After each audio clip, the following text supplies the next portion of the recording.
Selama bertahun-tahun telah terjadi berbagai kasus kecurangan di WRC. Ya, walaupun ini bisa dibilang secara harfiah ya curang, tapi ada juga yang menyebutkan jenius karena mereka bisa menemukan celah abu-abu di antara peraturan yang udah ada. Dan ada pertanyaan juga, kenapa di rally banyak banget kecurangan? Ya, pada dasarnya hampir setiap motorsport ada aja yang melakukan kecurangan, seperti di F1, MotoGP, WEC, dan lainnya. Tapi bedanya kalau di rally kecurangannya lebih sering terjadi dan jarang dinyatakan kebenarannya oleh pihak terkait. Ya baik lagi, balapan rally adalah balapan di alam. Jadinya kalau lagi balapan tidak selalu terlihat mata mobilnya. Jadinya tim bisa melakukan kecurangan di tengah stage. Ya kayak Lancia, mereka menukar ban di tengah stage. Berbeda dengan balapan yang di sirkuit, selama balapan mobilnya terlihat terus oleh kamera bahkan ketika di pit stop. Yang mana ini adalah celah besar dalam kejuaraan WRC. Di video ini kita nggak akan ngebahas satu tim aja yang pernah melakukan kecurangan seperti di video sebelumnya. Melainkan kita akan membahas beberapa tim yang pernah melakukan kecurangan yang cukup brilian dan dicek juga sebenarnya. Yang pertama ada Peugeot. Setelah meninggalnya Henry Toivonen dan Sergio Cresto, FISA memperkenalkan seperangkat aturan yang direvisi untuk putaran kejuaraan tahun 1986 yang tersisa. Salah satunya adalah melarang penggunaan side skirt dengan efek langsung. Akan tetapi Peugeot masih terus menggunakan side skirt di event rally Italia. Dan pihak Rally Sanremo melaporkan Peugeot ke FISA karena melanggar aturan. Sekarang disinilah hal ini menjadi menarik. Kepala FISA saat itu adalah Jean-Marie Balestre yang berasal dari Prancis. Balestre dikenal sebagian orang karena memberikan keuntungan bagi tim atau pembalap Prancis karena FISA berbasis di Paris. Ya kita ambil contoh salah satu insiden yang terkenal di dunia Formula One ketika penyelenggara memindahkan posisi Paul Ayrton Senna kepada Alain Prost di sirkuit Suzuka Jepang. Jadi FIA atau FISA bisa dibilang selalu membantu yang berbau Prancis. Kita balik lagi kasus Peugeot.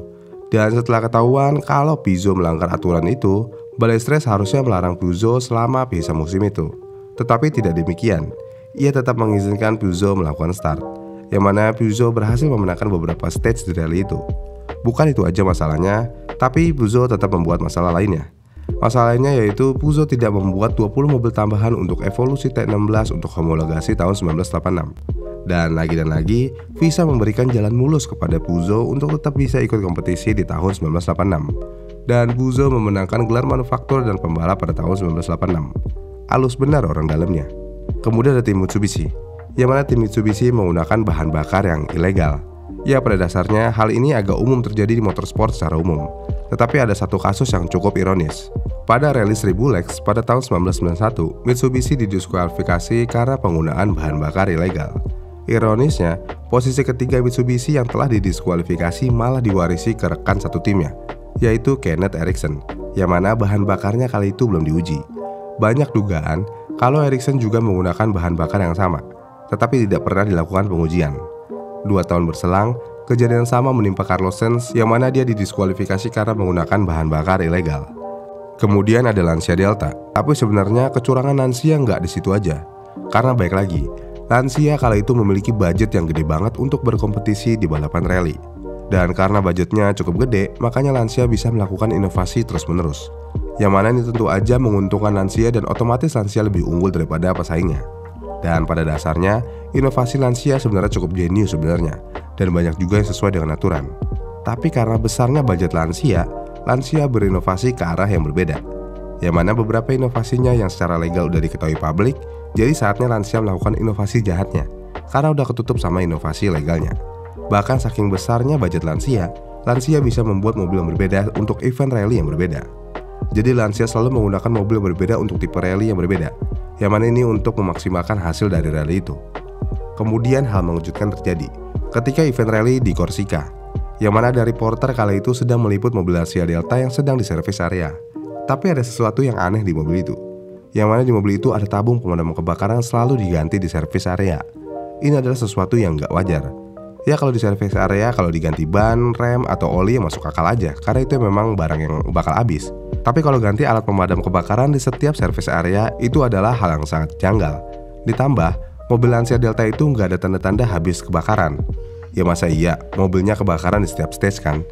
Jadi banyak orang yang beranggapan kalau itu bukanlah alat pemadam kebakaran, melainkan bahan bakar ilegal. Tapi beberapa orang juga beranggapan kalau itu adalah NOS. Dan sampai sekarang kasusnya masih gantung aja, belum ada verifikasi dari pihak manapun. Kemudian ada Ford Focus. Selama awal tahun 2000-an, Ford Focus RS WRC dianggap sebagai mobil paling canggih di zamannya. Sayangnya, mobil ini nggak pernah bisa menang kejuaraan dunia WRC. Sehingga pada tahun 2003, M Sport menyusun rencana untuk membantu mobil ini mendapatkan kemenangan. Kemudian, rally pertama pada tahun 2003, Ford menurunkan mobil yang sama dengan musim 2002, dengan beberapa sedikit perubahan. Tapi ada satu perubahan yang sangat terlihat, yaitu di bumper belakang. Bumper belakang mobil ini di musim 2003 menjadi sangat besar. Dan orang-orang saat itu pada awalnya bertanya-tanya kenapa. Dan pertanyaan tersebut tidak perlu membutuhkan waktu lama. Karena Ford langsung ketahuan kalau mereka membuat tangki titanium di bumper belakang. Ya, ini bertujuan untuk menahan udara bertekanan tinggi untuk membantu mengatasi regulasi plat pembatas. Buat yang belum tahu plat pembatas itu apa, plat pembatas pada dasarnya benar-benar cuma plat doang yang dipasang di throttle body untuk menghambat aliran udara. Yang mana ini bertujuan agar mobil rally tidak begitu kencang di lintasan dengan alasan keselamatan. Dan bagaimana cara kerjanya di mobil Ford Focus RS ini. Jadi saat pembalap menutup throttle, aliran udaranya akan dialihkan ke tangki udara. Kemudian ketika pembalap membuka throttle, maka itu akan langsung melepaskan udara dan langsung melewati plat pembatas dan langsung memberikan angin lebih ke dalam mesin. Trik ini memberikan tenaga sebesar 5% ke dalam mobil Ford Focus RS ini. Dan Ford membuat mobil ini sebanyak 3 mobil. Kemudian setelah ketahuan, pembalap mereka yaitu Marco Martin langsung didiskualifikasi. Jadi bukannya menang di musim 2003, malah didiskualifikasi ya. Lalu yang terakhir ada kecurangan yang paling parah dalam sejarah WRC. Ini bisa dibilang murni curang sih, yang mana memanfaatkan cara kerja balap rally. Seperti yang saya sebutkan di awal, cara kerja balapan di rally itu benar-benar nggak kelihatan oleh mata sama penonton. Ya kalau di zaman sekarang mungkin kamera udah banyak di beberapa titik. Mungkin kita bisa menonton rally dengan cukup nyaman. Ya kalau zaman dulunya ya cuma bisa lihat start sama di beberapa titik aja. Nah ini dimanfaatin sama tim Audi, yang mana Audi menurunkan mobil andalannya, yaitu Audi Quattro. Audi diduga melakukan kecurangan paling parah sepanjang sejarah WRC ketika mereka diduga melakukan penukaran mobil ketika balapan. Gila banget ya, bisa sampai segitunya. Kasus yang paling aneh ini terjadi di rally Pantai Gading pada tahun 1985, ketika Audi diduga telah menukar seluruh mobil. Ini awalnya karena Audi Quattro Michel Mouton mengalami masalah mesin yang serius dan diperkirakan akan retire setiap saat. Yang mana dia akan masuk ke service area dan melanjutkan stage dengan mobil yang bisa dibilang sekarat. Mengetahui kondisi itu, tim Audi mengejar mobil Michel Mouton dengan mobil yang identik, yaitu Audi Quattro juga, yang punyanya mekanik Audi kala itu, yaitu Franz Braun. Dan secara misterius, Michel Mouton dan mobil mekaniknya hilang mendadak di tengah stage selama lebih dari 1 jam. Setelah kehilangan banyak waktu, Michel Mouton tiba-tiba muncul kembali dengan mobil Audi Quattro-nya yang secara ajaib tiba-tiba bener lagi, tanpa ada goresan sedikit pun. Setelah kemunculan Mouton di stage, anehnya tidak ada tanda-tanda mobil Franz Braun. Setelah kejadian itu, banyak orang bertanya-tanya, kenapa ini bisa terjadi? Kemudian Audi menjelaskan kejadian aneh ini. Penjelasan resminya adalah bahwa masalahnya bukan pada silinder head yang rusak, seperti yang dicurigai pertama kali, tetapi ada di pompa oli. Yang mana pompa oli mobil Mouton telah diganti dari mobil Braun. Saat itu mungkin ini adalah penjelasan yang sangat logis. Ya walaupun secara resmi Audi ngomong begitu, tapi di kalangan penggemar atau kompetitor nggak begitu pemikirannya. Bahkan sampai muncul rumor yang menyatakan bahwa mobil Mouton sebenarnya adalah mobil Braun. Dan tim Audi merubah panel bodi Mouton ke mobil Franz. Ini agar terlihat seperti aslinya. Rumor itu begitu kuat sehingga para pejabat rally memeriksa masalah ini. Meskipun tidak ada protes yang pernah dibuat, tapi sayangnya pejabat rally tidak menemukan bukti adanya insiden swap tersebut, seperti yang ditunjukkan Martin Holmes. Masalah ini menjadi lebih aneh ketika Michel akhirnya retire dari rally. Michel mengklaim bahwa mobil itu tidak aman karena udah hancur berkeping-keping. Padahal mobil aslinya secara khusus diperkuat untuk rally di Afrika. Jadi secara logika, mobilnya tidak akan seperti yang dikatakan Michel Mouton. Dan sampai saat ini, masalah Audi Quattro Michel Mouton masih menjadi misteri, karena orang yang terlibat masih bungkam sampai sekarang.